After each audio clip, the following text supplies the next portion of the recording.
those of you who have been very prompt, thank you very much. I hope you've had a good lunch. I hope that you've enjoyed some of the other sessions that we've had so far. There's been some really interesting discussion, especially over the panel session at lunchtime. And I think Anne, following on from that theme of doing things differently, that's very much where Anne is, and she's going to be helping you to start to think differently yourself. So really interesting session planned for you. With that, over to Anne, and I will mute myself. Okay, thank you, Fiona. Well, this session is really following on from Richard's rallying cry first thing this morning about Go Shape. And this is to introduce you to some of the tools and techniques that we use with students, but starting to look at how they could be used to design the future of learning. So a couple of purposes here to actually introduce you to these tools in a bit more depth for those of you who maybe saw a taster of them this morning, with a view to you taking them back to your institutions, your schools, whatever, to see how can I use these to go shape. But also a sort of double strand running through the session is very much how you could then adapt them for use with young people. We're down for an hour and a half. Let's see how the time goes. We may be able to do it in less. Certainly just to flag up that there are going to be 2 breakout sessions, so the plan is to make this interactive. Without me going into the chat function. I've learned from experience, as Fiona says. Okay, right. Now, let me just check this. Yeah, okay. So again, apologies to those of you who joined us this morning. This is always a little workout that I like to start these sessions with, because we all, I think, have some knowledge in the back of our heads as to what the future of learning could look like in 5 years' time, even with the disruption of COVID-19. Sometimes we call this calibration, you know, it's starting to orientate your thinking towards the future. So very quickly, just to warm up, can you take any aspect of learning from content, delivery or assessment and imagine what it will look like in 2025? And again, just use the chat function just to jot it down. You don't have to be too specific. So 5 years' time, any aspect of the future of learning, what would it look like? Take it from anything you've read, experienced, anything you would like to see happen. Can you just use the chat function to do that? And I'll maybe just get Fiona to read out some of the things that she says there quite quickly. People are obviously thinking at the moment. And so thinking's good. Thinking's good. Yeah. I might actually start thinking myself.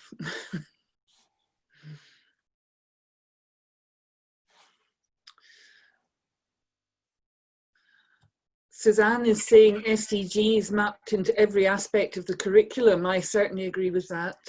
Yep, I agree with that as well, yeah. Sally, more bespoke learning, collecting modules from a menu rather than following predetermined courses. Yep, yeah. Yeah. Okay, I think we'll leave it there. We'll come back. It's just a little warm-up exercise that we always do when we're doing our future stuff, just to get people thinking about things. And it's also quite a good way of understanding a little bit about yourself and your assumptions and your biases. So for me, I love new stationery in September. I love, when I was a student, going into a lecture theatre, that infrastructure, you know, where you're sitting on a seat that somebody has sat in for, you know, decades before you. So really what we're doing here is a bit of a warm-up, and when we do it with students, it's to get them thinking that they have it within them to imagine a possible future. And what we're doing when we use this methodology is giving them a framework that allows them to put faith in the intuition and some of the knowledge that they have. They can make some bold decisions around what they already actually know. Okay, so there's no getting away, when we're looking at the future of learning, there's no getting away from the elephant in the room, if you like, in COVID-19. And, you know, I've been looking at a lot of things around the future of learning and the impact of COVID-19, and people call it different things. I I've heard it cause the great pause, that although we've been running around like a mad thing, trying to get things online, reconfigure what we're doing in terms of material and delivery, it has been a pause to stop and think about, well, how are we going to do things? And as Richard said this morning, you know, a lot of stuff had been bubbling away underneath the surface before COVID-19 came along. And I was just looking, you know, at some of the material out there. I was looking at articles in The Guardian, coming out from McKinsey, International Monetary Fund. And again, back to Richard's point this year, that, you know, what would have taken 5 years will now take 18 months, that we're going to see an acceleration of change, with many of the innovations simmering in the background before the pandemic coming to the fore. And I think that applies very much to the future of learning. You know, these are just some examples in terms of business models, software platforms, supply chains, and of course, learning. And I think when I was looking at all the material out there, all the articles being written, you know, there are some current pitfalls and insights that we can take from where we find ourselves now. You know, avoiding the trap of settling for the new normal, and this is fine. We hear that phrase used a lot, the new normal, and this is fine. Yes, we're on Zoom. Yes, it seems to be working. Great. And that sort of leads to the next point, which is sort of platform creep, that these platforms are creeping into learning. I think it's become inevitable that across all sectors, and learning is no exception, universities, colleges, educational institutions, new business models and processes are perhaps needed. But at the same time, I think new innovative pathways are opening up, not just in terms of how we deliver learning, but looking at other sectors. They're going to say there's going to be a call for a lot more people to be data scientists, to be involved in the curation of data and interpreting it. And I think as well that there's this sort of talk about the deeper disease that goes beyond COVID-19, that what it's shown is a lot of inequalities in societies, weaknesses in business models and processes. We've seen the gap widen between those who have access to technology and those that don't. So there's this sort of deeper disease than just besides you know, COVID-19. So I like to think of COVID-19 as a chance to reboot. And this is what this workshop is really all about. Sort of in many ways drawing a line under sort of 2020 and, you know, even into the, sort of the end of the academic year in 2021, and sort of thinking, well, what's possible? You know, don't settle for the new normal. What has opened up that would allow us to really think about rebooting the future of learning? And I think this is sort of SIE's position, that I think now more than ever we have the responsibility to create captivating visions or stories of the future that move people to act in the present. So rather than students just thinking this is the new normal, it's going to be blended learning, we know it's working, but, you know, what is possible? You know, what lies for me beyond the end of the next academic year, whether they're going on to do another year of study or whether they're going to graduate. And I think the visions that we create are not predictions, they're provocations. Provocations that presents opportunities and risks that we then link to present day action. So rather than adopt a wait to see what happens approach, we adopt a very proactive approach to say, let's go and do this. And this is a very interesting book from a lady called Adrienne Marie Brown, Emergent Strategy. She talks about making just and liberated futures irresistible. And this is really what our Future Ready methodology is all about. And what we hope to do in this workshop is give you a taste of how you can make just and liberated futures around learning irresistible to your colleagues, to kickstart some present day action. Again, I used this slide this morning that, you know, so often when we are looking at design, you know, it's a bit of a no-brainer. It should be aimed at the future. But so often we get caught up in trends, how things used to be done, the new normal that's emerging from COVID-19. So what we hope to do is give you some practical experience of working with some methodology that allows you to sort of elevate your thinking beyond the new normal, to really start thinking about what could this reboot be, and a reboot that you could actually start activating in small steps in the next weeks and months. And again, another sort of slide that some of you may have seen this morning, that effectively what we're going to do is we're going to create some stories of the future of learning and show what could be possible. And again, the whole idea behind this is it becomes experiential learning. You're going to experience the future of learning.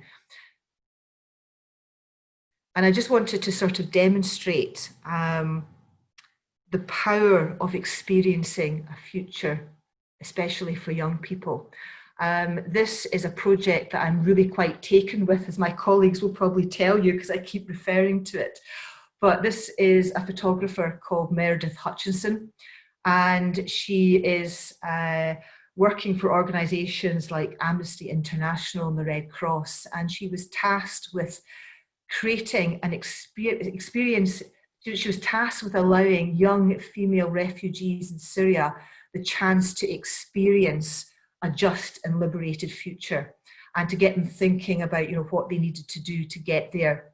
And this is a young girl who wants to be a pilot, but if you look at this story presented by Meredith Hutchinson, it's very much as if this young person has achieved it. If you look at the copy that goes with each of the photographs, she's there, she's a pilot. Again, this young girl is, talking as if she's already a paediatrician.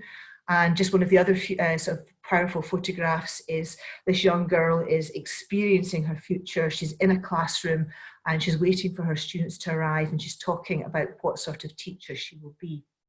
Just a little bit more information about that project, if any of you are interested in that.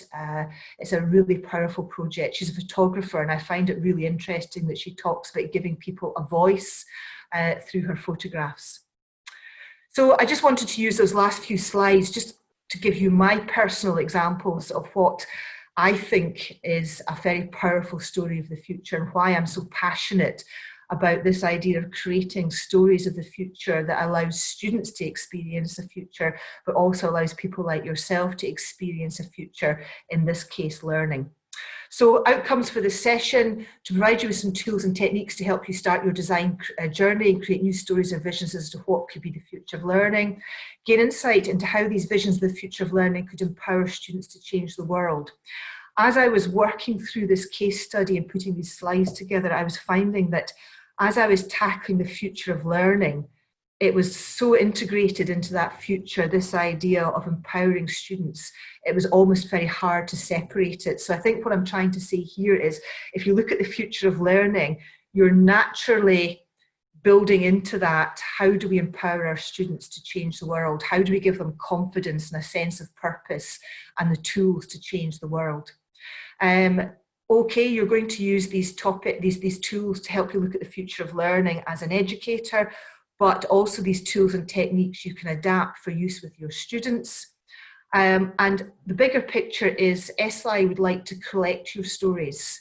We'd like this session to have a legacy where we can start collecting your stories and formulate them into a format that can start new conversations and action plans. So I'll mention at the end that we have on Padlet access to these worksheets that you can reflect on in your own time, and you can send them to us, and they'll form part of SI's plan to create some stories, and you'll be fully attributed, your contribution will be recognised.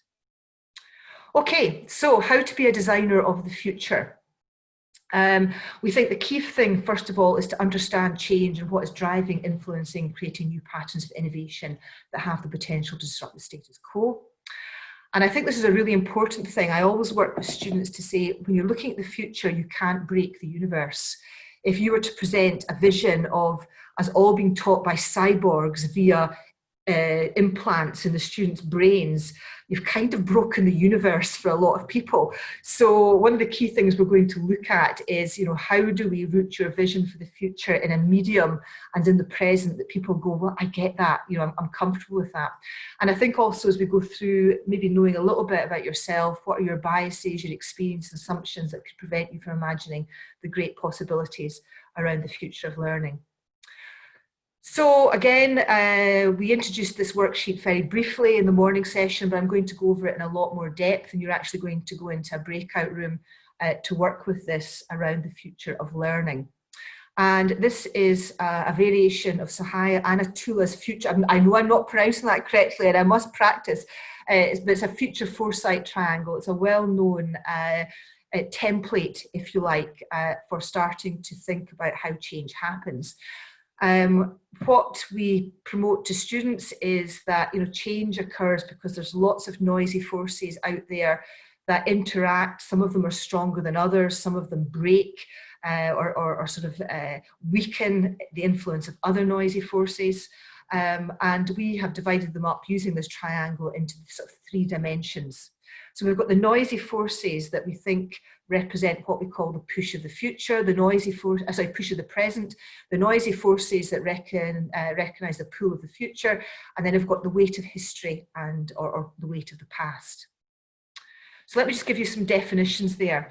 Pull of the future: values, visions, images that attract or pull us towards a possible future. They can be positive or negative, but they have a persuasive pull on our perception of what a future can be. And I think the goals and what Jeff was talking about are a really, really interesting example of a pull of the future. This is the vision for what the goals want to achieve in 2030. But they could be strategy documents coming from the government at regional, national level. It could be an overriding strategy document from a university or college or institution. But there are something that says, this is what we want the future to be. A bit like a mission statement, if you like. This is what we want the future to be. So there's just my example of some goals. And it can also be other people's visions. I think Meredith Hutchinson's photographs are a really interesting example of a pool of the future. She's presenting a vision of what she would like to see happen for these female refugees in Syria. Push of the present, I think it can be useful to think about a pestle or steeple analysis here. You're thinking about the big drivers that have the potential to drive change. The sort of political drivers, the economic drivers, the social, the technical, the legal, the environmental. And these pushes may not be inevitable, but there's data in terms of the impact that these drivers might have. So I know it's not strictly speaking a learning example, but for example, we know there's lots of data out there about the driver, a social driver of an aging population. And we know the impact of that is likely to be possibly a demand for continuous learning for adults at a later stage in life. But in terms of health, it could be demand for new products and services to help them age well, which in fact could be access to learning. So basically these drivers have a trajectory or impact, and when we're working with them, we always say break the technology down into its component parts. So we could be looking at artificial intelligence, we could be looking at mobile technology. So we break the technology down into the different types of technology out there. And what we say to the students is all the drivers can be related. You may find that they all start to sort of have a common theme. And these are just some examples. Now, for those of you who are interested in using SIE resources going forward, we do have worksheets that allows you to unpack that triangle. We're conscious that working online, we don't want to overburden people with stuff, but these boxes can be unpacked, in particular push of the present, and we have what we call a drivers and impact worksheet to help people do that. And this is just effectively a slide representation of that worksheet. Big elephant in the room, COVID-19. As we go through workshops with students at the moment, we're saying unpack COVID-19, really unpack what COVID-19 means as a driver, a big force. Trajectory impact, regional face-to-face learning with regional input, demand for high quality online learning or a high touch online learning, rise of the tech giants, rise of small and agile edutech companies. But also we've got inequalities in access to learning, as people don't have access to the internet, demand for new skills, but maybe universities are also going to, and colleges are going to play a key part in national and regional economic recovery.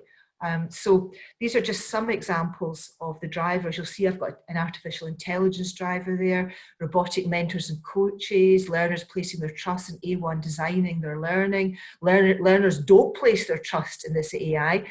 Impacts can be contradictory. New learning-based apps that deliver bite-sized learning. So really, what we're thinking of there when we're doing that is that the drivers and forces out there and the impact or trajectory that these drivers could have. But also a key part of the push of the present are small innovations or actions out there in the status quo that have the potential to disrupt and push, innovations from the present day. They're evidence of futures in the making, and they respond to these drivers or bigger forces. And at first glance, they might seem ridiculous, but they get us thinking, what if? And they can also indicate the pace of change, how quickly are people responding to these drivers or bigger forces. Now, for those of you who know SIE's workshops, you know that we will come to workshops armed with signal packs, but effectively what we're doing when we go online is we're encouraging students to find their own signals as part of this push of the present around a topic that we're working with online. And an example of a signal here is Greta. The signal is not climate action. This is just Greta striking outside her school, an innovative response to the problems around climate action. And you can see how it can scale up. This is her addressing a rally in Helsinki. But again, looking at learning, we're looking at the future of learning here. A possible signal is, I talked a little bit about a driver in the previous slide being artificial intelligence and the use of artificial intelligence in classrooms being trajectory or impact. This is Marty the robot from an SI entrepreneur called Rebooting, that basically children build a robot within the classroom to teach them about coding. And I think Rebooting is what I call the rise of the edutech companies, those small agile companies. This is another signal. It's called Learn. It allows people to learn how to code in bite-sized chunks away from the classroom, having a break in a coffee shop, etc.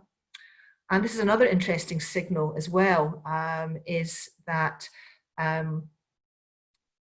this is an initiative in Africa which allows students to access textbooks by renting just a couple of pages or chapters, so they don't have to buy a textbook.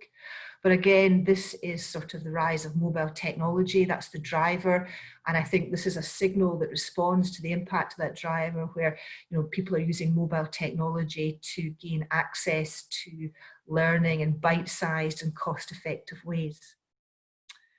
So really just to reiterate there, because we work so often with signals, our signals are small innovations out there in the margins that are suggesting how those drivers and impacts in the push of the present are starting to manifest themselves. And they have the potential to really push from the present to create the future, because they have the potential to scale up. Okay, so weight of history, structural barriers, culture, deep historical connection, government regulations, law of physics, or anything that limits the speed or reach of change.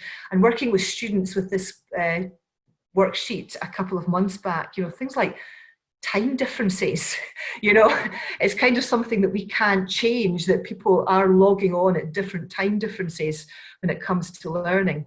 And this is an example of, the weight of history. Expensive infrastructure. We've got all these big lecture theatres built at the moment, and, they need to be cost effective. Money's been invested in them. And, the fact that we have this expensive infrastructure around learning has the potential to limit how we change the future of learning. So what then happens is we look to fill out those boxes, and I've just filled them out here just to give an example of what they look, just based on some of the examples I've given there. And you'll notice that I've put the goals twice. I think the push of the present can be the social driver of people's growing awareness around the goals, but it can still be a pull of the future. It can still be, here's the goals. They're very, ambitious. It's a vision, but the awareness of that can sit within the push of the present as a social driver as people become more aware of them. It could be a political driver as governments become more aware of them, etc., etc. So this is how the completed worksheet looks. And as I said, in the push of the present, I've just put a couple of drivers, I've put some signals, and I've given some other examples in the rest of the boxes. And what we then sort of go on to say is that, we've got that very nice, neat triangle, but if you start to think of the side of the triangle has been made out of elastic and string, they're flexible. You know, the shape of that perfect triangle can be moved in any number of directions. They never break, the triangle never breaks, but the shape can change. It's a bit like cat's cradle, you know, which are going to be the most dominant forces in those boxes that have the potential to move the hand in one direction, etc., that actually creates the new shape. So we're coming back to this. Okay, let me just come back here. Right, okay. So what we're going to do is we're going to give you access to this worksheet, and we're going to put you into groups. And for 10 minutes, what we'd like you to do is populate the box. Now, we've given you some examples there, but they're just my examples and SIE examples. As people working out there, you might have a lot more examples you'd want to put in the different boxes. And what we'd like you to do is identify factors to populate each box or dimension. So you end up with a sort of completed worksheet, if you like. Now, normally I would split this up with students. They would do this in 2 lots, but we're going to give you in a oneer. So I'd like you to move on to the next step, as once you've populated the box, I would like you to discuss with your group what are the most influential factors in each dimension. And then prioritize the top 2 from each dimension of the future, and start to think about how they will push and pull against each other, which factors will have the most influence or change. Will it be artificial intelligence in the push of the present, or is there going to be something, the expensive infrastructure that we have around a lot of our learning institutions, is that going to be the most influential as well? Be on the lookout for your assumptions and biases. I think I mentioned earlier that, you know, I love new stationery. I love going into a physical space to learn. That's my bias, okay? So just be wary of where you sort of find yourself drawn towards, and ask yourself, am I ignoring any of the other factors in the other 2 dimensions? So we're going to do 10 minutes for this exercise. You'll be allocated a breakout room. And what I'd like you to do is nominate someone to take notes in your group around your discussions as to what should go in each box, and then what you circle in each box as being the most influential factors. That person will then feed back to the session as a whole. And do not worry, we are not recording the breakout room discussions, okay? I know sometimes that I sound a bit of a sort of, oh gosh, but I think just to let you know that your discussions can go in any direction and everything is valid. There are really no right or wrong answers. So this is the worksheet that you can access via chat. You'll get a link in the chat function to access the worksheet. And you'll see the worksheet is set out to allow you to sort of identify the most dominant factors.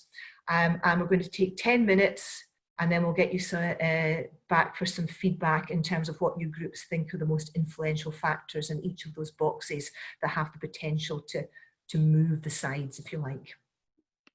Okay, welcome back everybody. We're just going to spend some time getting some feedback. As I said, you know, this is an exercise that you could do yourself with colleagues. If you were working with this with students, it can all be unpacked. We sometimes do this as a little bit of blended learning. We send this worksheet out beforehand and then have a live discussion face-to-face online. I'm conscious that we've done it incredibly quickly, but hopefully you can see it as a good way of starting to sort of focus your thinking about how change happens around the chosen topic. Okay, so group 1, could your spokesman give us some feedback on your discussions on the future of learning and what you put on those 3 boxes? Hello. I'm not entirely sure if we put it all in the box, but I'll give a bit of a brief, and then doesn't matter. You can help us out. So we were speaking about the balance of the sort of getting the right balance between blended learning virtually and face-to-face, and the kind of impact that can have of the issues around mental health when people are lone working and maybe, you know, getting their education on their own through a virtual experience. So how in the future we can sort of move towards making sure that we hit the right balance so that mental health is not suffering as part of that, because it's obviously a big issue at the moment, and potentially even a bigger issue for students. And then one of the things we also spoke about is, you know, young people and students are already very active virtually, and they were before the pandemic happened as well. So I guess when we're speaking about work ready plus graduates, I've had personal experience as a manager prior to this role of hiring graduates and them maybe finding it a bit difficult in that face-to-face environment as to how they have the right set of communication skills to be able to use that in industry and a working environment. So we didn't necessarily put them in the boxes, but that's kind of the vein. Okay, well, the way I would do that is, I think, the driver you have out there is, obviously COVID-19, and the sort of the impact of that is, less face-to-face teaching, more blended learning. COVID-19, the other trajectory of that can be a rise in mental health issues among students. That can be an impact of COVID-19, that, concern about mental health. And I think you've also got the pool of the future. There's goals there around education and good mental health. So I think, that's sort of one way of sort of populating the box. Virtual reality, more and more teaching being done in virtual spaces. But again, the impact of that could be that possibly a demand to give students help to actually, deal with face-to-face as well. So, so very much sort of push to the present, but all, very, very valid. The sort of drivers you talked about there and the impact they have. Okay, group three. Sorry, I'm just trying to get myself unmuted there. Hi, Sally. Hi. Just flipping over to the screen with the boxes we've completed. We started with the weight of history, timetables, semesters, lecture theatres, academic culture generally, getting academics to think differently. There's a big weight of history there. Yeah. A lot of pushes from the present. Obviously, COVID, we put top of the list.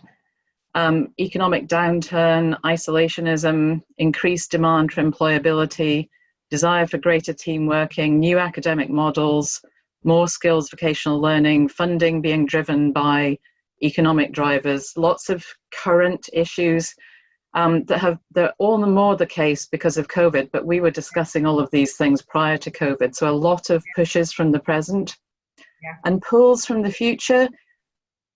We spoke a lot less about this because I think a lot of the things were naturally falling into the two other boxes. But we decided that this needs to come from the future generations. They need to be the ones deciding what the pull of the future is. Yeah. And that's as far as we got. No, I think the pull of the future is an interesting one.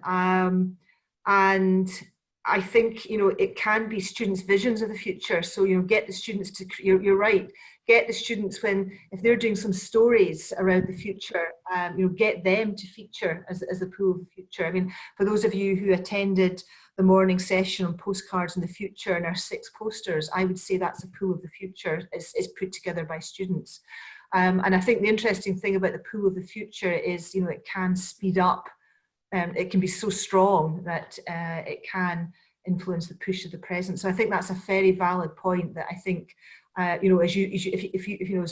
we start to work with students, we're now on to something like, I think, our 3rd or 4th set of Museum of the Future posters, and each one, I would say, is a pool of the future, a vision of the students as to what they want the future to be. So, yeah, great point. Okay, one more. I think we'll do group 5, just to be random. Group 5. Thank you, Sally. Thank you, Jenna. Group 5. We reduced them to 3 groups because of the technical issues. So I think that was group number 3 already. Okay, great stuff. So we're there. Okay, I'm conscious I'd like to leave quite a bit of time for the other worksheets. I think that's important. Okay. So again, that's an exercise that you can spend quite a bit of time on. It's getting people you're working with using that to think of all the sides of the triangle vibrate. They're made out of elastic.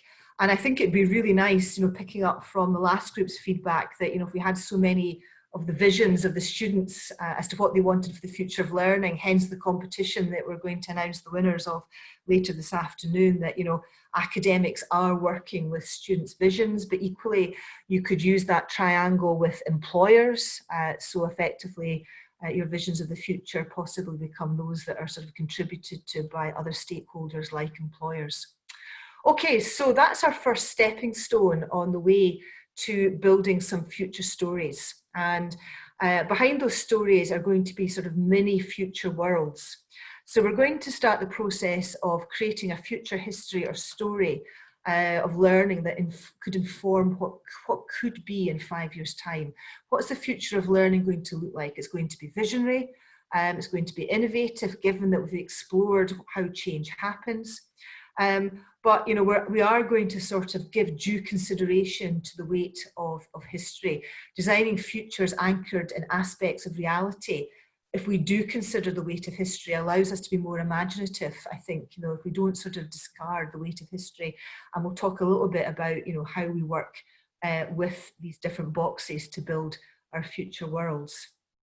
So what we do is, and we have been sort of piloting this over the summer as part of the workshops that we ran for our competitions, is we take one of the highlighted factors in our boxes in the previous worksheets, and we develop a what if statement around it. And that what if statement becomes our platform to start building a mini future world. So for example, in the case study that I gave you and the completed worksheet that I gave you from my own thoughts, I picked an influential driver of artificial intelligence having an impact on learning and teaching.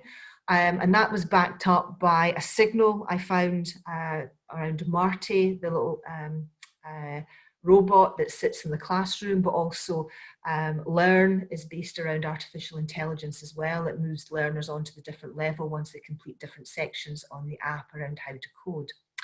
So my what if statement might look like all learning environments will feature robots in 5 years' time. So that's my what if statement, that's my starting point. So I'm going to pull out the consequences from this bold step. And I might start with, you know, the most direct sort of consequence from my what if statement. All educators will know how to code. I then might dig a little bit deeper, be a bit more indirect. 6 students can be represented by their personal robot in the classroom. Maybe not a bad thing, given all the ones that are having to self-isolate at the moment. Then I decide I'm going to get a bit more out there. I've got students can visit classrooms in other countries represented by the robot and learn more about the issues these countries face. These robots will monitor students' progress and advise educators on this process and how the next learning level for that student might take place. And sometimes when we're working with students, if that student has any ideas for a new venture creation of their own around learning, we say, you know, factor in a consequence around that, you know, put your own ideas into those consequences. So that's what we do here. We take a factor that we've highlighted from one of our boxes in the previous worksheet, we turn it into a what if statement, and then the step 2 is we start to pull out the bold consequences from this statement. Just because it's there, we have to. Selecting the influential push of the present of COVID-19, my what if statement might look like all regional learning institutions will focus on regional economic recovery and prosperity. My consequences I pull out from this: course and module content will be based on local problems and needs. All students will have access to an innovation hub. All student startups will have 2 value propositions, one for the end user and one for society as a whole. I'm just being quite imaginative here. This is what I always say to people working at this step, is it's just pulling out the consequences. There's no right or wrong answers. You're starting to use your imagination as to what could be based around your crafted what if statement. And this is one that I thought long and hard about and how I would word it, but I selected the influential weight of the past. And basically, my what if statement is, in 5 years' time, civic activists will be involved in students learning about history, race, institutions, law and governance and their society. So we know, we've seen it in COVID-19, you know, we've seen cultures, beliefs coming to the fore. And I think this is, sometimes it's called sort of stimulus without structural change. You know, we're not sort of dismissing our weight of history, our sort of legacy, our law and our governance, but we're looking to see how we can stimulate it. So I've pulled out the consequences from this, and again, it's very personal. but I'm trying to use my what if statement as a sort of platform to kickstart my thinking about the direct consequences of that statement, and then taking it out into sort of the ripple. Sometimes if you think of your what if statement as a pebble you're throwing into the water, what are the ripples from that? So these are my consequences. Educators use the weight of history as a legacy that has to be leveraged to engage students in creating a society where equality is the norm.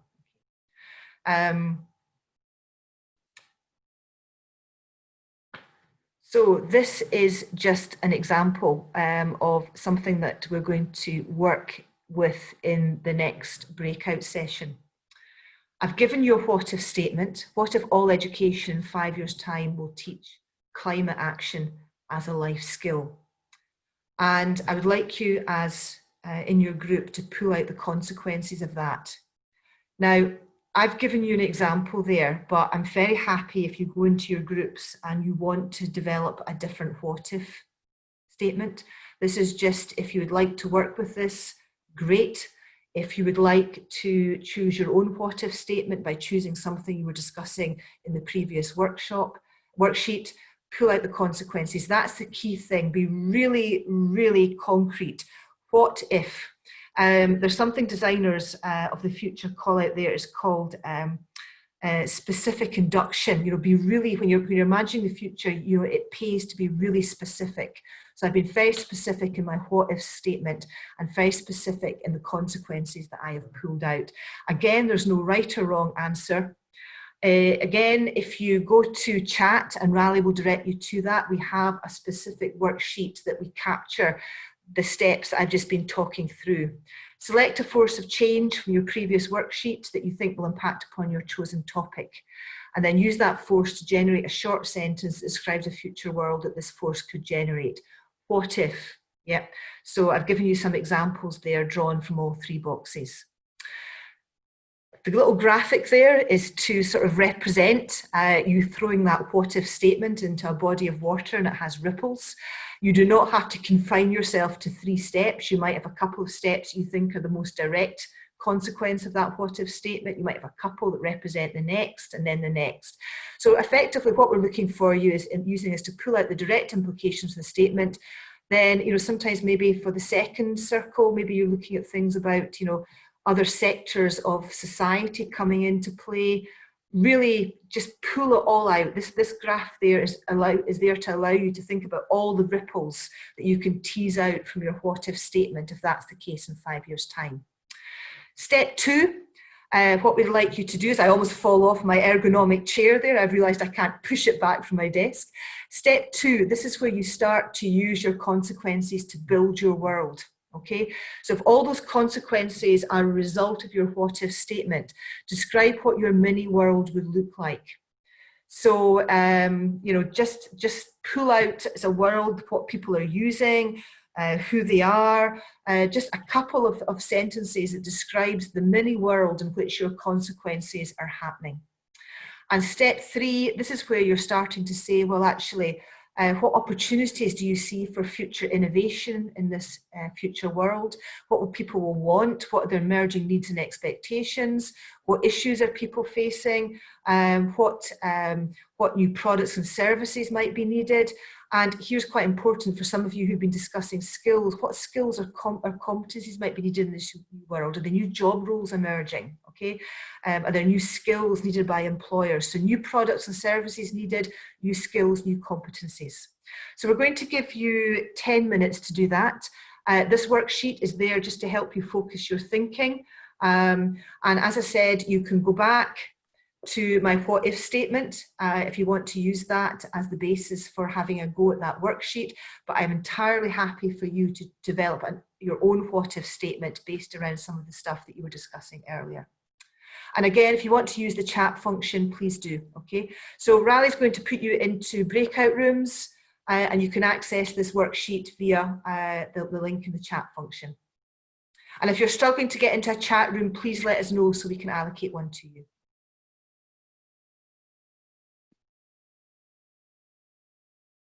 Fully online, it can be unpacked. Students could go away and indeed your colleagues, if you were working with it, to have a bit of quiet reflection, fill it out for themselves, come back to some live discussion in sort of a sort of synchronous training session, go back and then go back into groups and then revisit it. So it's something that, you know, is not designed to be done in a one-hour, especially in 10 minutes in a Zoom session. It can be unpacked over the course of some blended learning interventions. So I'm conscious of time, ladies and gentlemen, so could we maybe have somebody who wasn't the spokesman last time volunteer to feedback from their group? What was their what if statement, a couple of consequences they pulled out of that, and what they see their future story of the future of learning being around those consequences and their what if statement. Calling somebody to feedback. I don't mind as long as somebody feeds back. Who would like to go? I can do. Okay. I can do. Yes. Sorry, I joined the group a bit late, so I'm not sure of the beginning of it. But from where I joined in, we're talking. Our group was talking about the education curriculum of 5 years in the future. Was the statement I gathered we were working with. So we looked at the different possibilities around it, and the conversation was around all the. We need to break it down into different components first. But we concluded that the curriculum has to reflect the attitude that we want incorporated, so that this concept is threaded into every future subject that the students will be learning in that 5-year time plan. So we kind of all agreed that the curriculum has to be the key point, because then it will allow us to design things that we can fit into each subject.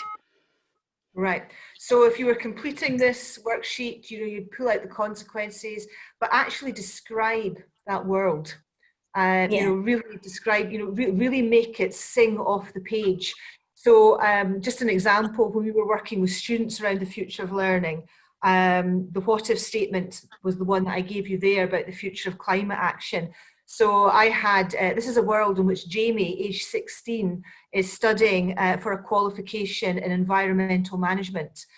He has to attend classes taught by people involved in waste recycling. He's using apps to tell him how he's having an impact on the climate. So, you know, really, you know, build to make your point really powerful, turn it into a story, give it a protagonist. This is a world in which, you know, the curriculum has X, Y, Z, people are studying it. And then when you come to step 3, you know, what are the issues facing? So you might be thinking about what competencies and skills are needed by educators in this future world, you know, to embed it in the curriculum. So as I said, you know, really this power of telling a story is that step 2, is taking the consequences and turning it into a story with a protagonist, almost saying what products and services they're using, how they're studying on a daily basis. And then step 3 is saying, well, actually, you know, what are the opportunities to be more innovative in this story? How can we be part of it? You know, what are the competencies needed by educators who are looking to develop this curriculum, etc. Does that make sense? Okay. Yeah. Yes, it does. Yes. Okay. Anybody else want to feedback very quickly from their group? Give me their what if statement and consequences. Anybody else? Oh, you're all thinking it's nearly coffee time. Hurry up and finish. Yeah. We tried to do this online. Is it possible to share a screen? Can you see my screen? Just tell me what your what if statement was and the consequences. Okay. All right. So I hope that's working. But so the what if statement was what if learning is virtual in 5 years? All learning is virtual in 5 years. And we tried to plot. I'm not sure you can see that screen, but we tried to plot it. Replicating your worksheet, and we all had quite different. We're all kind of different stakeholders in education. So we were looking at the student experience, and then further on out into what the community might be from people that are stuck at their desks, getting physically unfit. So that's a kind of very quick summary. I know we want to have a cup of coffee or something. So no, I think, you know, this is a way, it's, you know, we've had to find a way to reproduce worksheets that sort of replicates what we would do in the classroom. For those of you who know me, we turn up with worksheets and post-its and pens. And I mean, you can, let me just see if I can go back. I can't, but you know, equally you could do a what if statement and just pull out the consequences in a linear format in the way I gave you, and then start telling a story. This worksheet is just designed to help people, you know, plot that, just to sort of, you know, be really clear about, they have their what if statement in front of them, and just this idea of that what if statement being a ripple that has consequences, and then building your world. Just that step 2 is that you starting to tell a story around that future world where there's consequences are starting to manifest themselves. And then step 3 is where you're looking for the opportunities and risks in that little future world. Where are the opportunities that you want to say, well, actually, we'd really like to take advantage of that in the present? What are the risks? And you can also start thinking about the skills and competencies needed as well. If we're looking at the future of learning, those skills and competencies probably relate to educators having to deal with all learning and teaching being taught virtually. Right, now, let me just see if I've got my usual problem of my slides. Right, okay.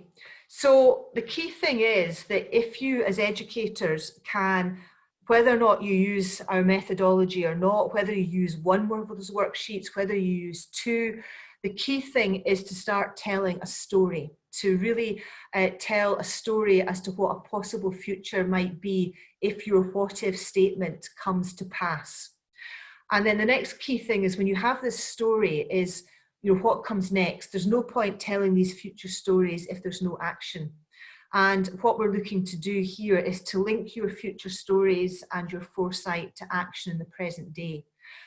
Things that can actually help build new business models. That's what's going to make the old business models obsolete, if you like. That, you know, your stories have the power to change something, to show that new business models around education are possible. So that's a whole a whole new workshop in its own right.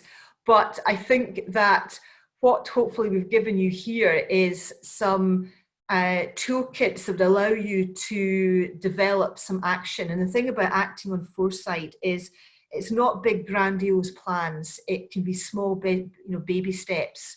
It can be something as simple as starting some new conversations around the future of learning with your colleagues.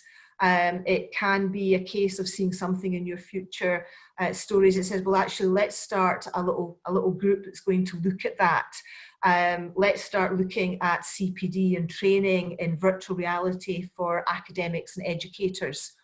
The key thing is to do some action. When we work with students around any number of topics, we get them to look at the opportunities in their future stories and to say, right, we want you to design a product or service that belongs in that future story. And we want you to think about what need is it meeting in your future story, what is your idea, who would benefit from it, and then we say to them, is it feasible and is it viable in the present? If so, why not think about doing it now? But that's the key thing about action, is to, at the very least, start some new conversations using your future stories. If you see opportunities in those stories, think about, okay, could we take advantage of that opportunity in the present day by actually developing something now? And that's effectively, you know, what we do with our Future Ready methodology. It's this idea of building a bridge from the future back to the present, a bridge that you know, links the present day to the future, so you can actually see what steps you need to take in the present to cross that bridge. And if you go to our Eventbrite page, you'll see the link to Padlet. What we'd like you to do is just spend some time, if you are happy to do that, and just take some time to complete the 2 worksheets that we've just done, or even just complete one, okay? and you can upload the filled in worksheets and your comments to us via Padlet by the 30th of September. We would like to see what your future stories are. We would like to have a legacy from this conference, to hear some future stories around the future of learning, so that actually we can share them with a broader audience. So, ladies and gentlemen, that is effectively the end. I'm conscious that we've got 9 minutes, so I don't know if anybody would like to raise some points in chat, or if anybody would like to put up their hand and ask a question. You're very welcome to disappear off for a cup of coffee, but I'm certainly happy to hang around to 3:30 just to answer any questions. Or you're very welcome to go and grab a coffee. As I said, completing the worksheets in Padlet is not obligatory. If you would like the worksheets and like to know a little bit more about how to use them, you're very welcome to drop us an email and we'll share our resources. But hopefully that's given you a flavour of 2 tools and techniques that can help you think about the future of learning and how to design it as part of this reboot rather than just adapting to the new normal. And is your presentation available? Yeah. It'd be quite good to look through the examples that you gave us in a bit more detail. Absolutely, yeah. I've designed them specifically as a handout, Okay. so people can go back and look at them later. Yeah. I was particularly interested in your third one about civic activists. I know somebody else who would be very interested to read that one.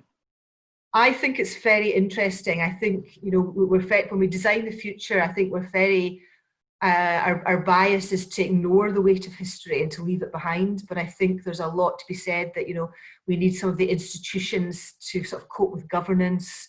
We just have to stimulate them to work in a different way. And by the way, I think the final keynote speaker today at 4:20, he's some very interesting, thought-provoking ideas around what a future institution might look like. So if you are able to join that, I think you hopefully will all enjoy hearing and maybe spark a few ideas about what you might take back into the classroom too. So and thank you very much, Anne. How those 2 worksheets can be used with your students. We actually prototyped them first with students, and they seem to work. So hopefully you could see that you could pick any topic for, you know, these worksheets, the future of, and use them with your students. You know, just, you know, pacing those worksheets to suit your blended learning delivery timetable. But hopefully maybe something to send out to colleagues as well, to say, have a go at filling out the understanding how change happens around the future of learning. And Anne, we do have a question in chat from Lakshmi. You were talking about the credibilities that teachers need to possess to design a curriculum that's benefiting the future. Could you maybe expand on that a little, what your thoughts are? The credibilities that teachers need to possess in order to teach the future. I think the one thing about getting, you know, anybody, for your students to engage with the future, I think it's like most things when you teach a topic, it's putting it into the context for them. So it's getting students to understand why it's important to think about the future. When we do this, when I did this workshop, you know, these workshops with students, pre-COVID-19, we'd talk a lot about the pace of change, how it's accelerating. We'd look a lot at companies who just seem to be able to invent the future, like Amazon. You know, they always just seem to know what the next thing was. And those like Kodak, who said, of course, the future's not digital photography. So, you know, the credibility of being able to work with colleagues and students to get them to build towards futures of a particular topic they're working with. It's putting it into the context, it's getting your audience to see the relevance of being, you know, what we'd call future ready or a futurist. And the pace of change can be really, you know, a good way of doing it. Post-COVID-19, it can be this idea of reboot. we've got this chance to reboot, and to reboot properly, we need to reimagine, you know, not just. So I think that's what goes towards credibility about the future. Is, you know, I know I said this at the start of the workshop this morning, but I do like the William Gibson quote, which is, you know, the future's already here, it's just not very evenly distributed. So I think if you can make the students or your audience see that, you know, the pace of change is accelerating, that those companies who just seem to be able to, I don't know how many of you come from business backgrounds, but, you know, if some of you do, there's other tools that we can give you around sort of riding the two curves. Where, you know, some companies just seem to be able to catch the tail of the next big thing. Why? And it's because they're able to sort of, you know, imagine possible futures. So if anybody is interested in how you set the scene, we've got a whole lot of different resources that enables you to do that. But I think in terms of credibility, if you see the future as urgent, you know, how do you get that across? The pace of change, the need to reboot, the power of telling stories. And I think the Meredith Hutchinson examples are really good examples of that, that, you know, stories of the future are really powerful. That quote I showed you at the start, you know, they have the power to liberate us from what was and what is to what could be. And I think that goes towards your credibility. I hope that answers your question in a very long way, but I hadn't really thought about it, so thank you for that question. Thank you. Okay guys, I'll let you get away. Enjoy the rest of the conference, and thank you for your time. If you've got any questions, happy to email, but do have a look at the worksheets and Padlet. It's not obligatory to send them in, but we would like to just for you to reflect on what we've done and just complete the worksheets and get them to us. That would be fantastic. Thank you very much, Anne, and goodbye, Thank you, guys. everyone. Thank you.